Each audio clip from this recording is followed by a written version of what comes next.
there's virtually no space to occupy between the extreme left and the extreme right that doesn't get you attacked by both sides on this issue. By virtue of that conversation, I am getting attacked as a Islamist shill and a racist xenophobe. It's incredible. There is no place. It is not even a razor's edge where you can stand to make sense on this issue. The moment you're using violence to prevent someone from speaking, you are on the wrong side of the argument, by definition.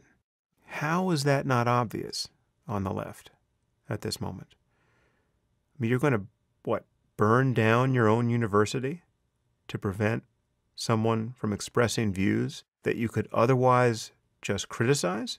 All of these protests were seen in response to right-wing or quasi-right-wing speakers being invited to college campuses by, I'm sure, the campus Republicans. These are so uncivil and unproductive. And again, this is almost entirely a phenomenon of the left. If you heard generically that some college campus had erupted in violence because a student mob had prevented a lecture from taking place, and the people who wanted to hear that lecture were spat upon as they tried to enter the hall and finally attacked, you could bet with, 99% confidence that this was coming from the left.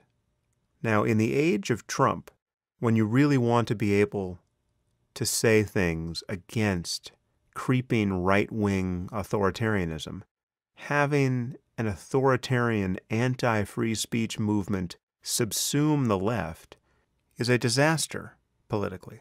But I actually think the left is irredeemable at this point. And this is why I've begun to use the phrase, the new center. I think we need a new center to our politics. I mean, I don't know how you ever get the people writing for The Intercept or the people on the Young Turks to be reasonable human beings, given what they've done in recent years.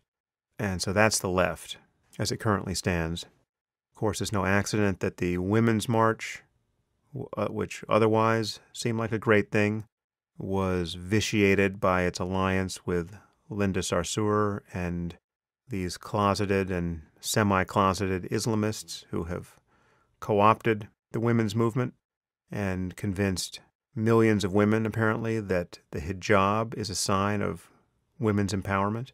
That's fairly mind-boggling.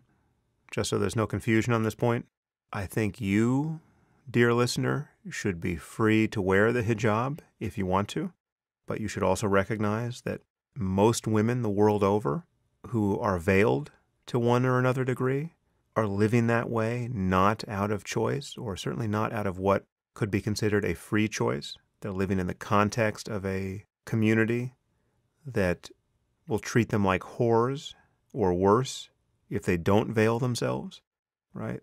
That's not the political empowerment of women.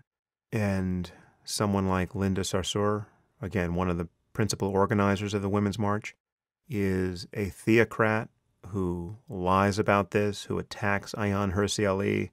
This is how the left will die, by, on the basis of its own moral relativism, locking arms with Islamism and stealth theocracy, which is what it has done.